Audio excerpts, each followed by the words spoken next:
அடுத்தபடியாக அமைய இருப்பது நடேச கௌதமம். நடேசர் என்றால் நடராஜரை குறிக்கும்.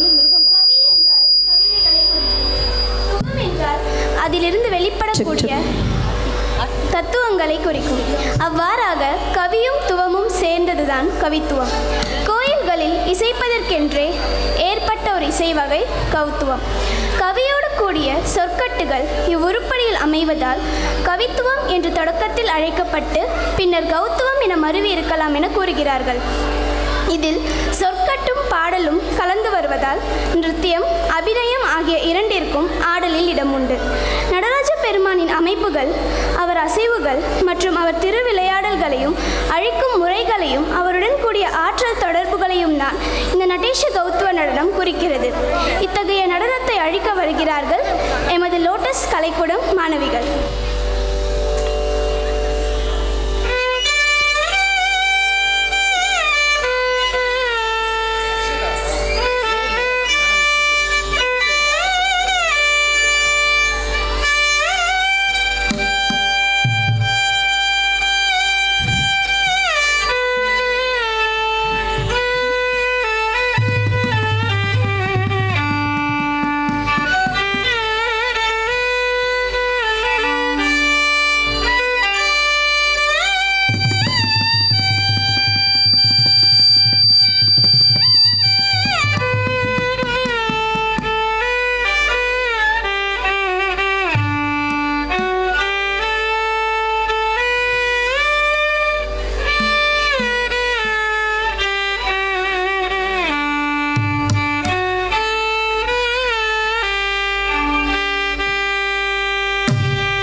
जय जय जय जय शशि रविभूषण रूपभयङ्कर तमरुकहस्तं जय जय जय जय सशिरविभूषणं रूपभयङ्कर तमरुकहस्तं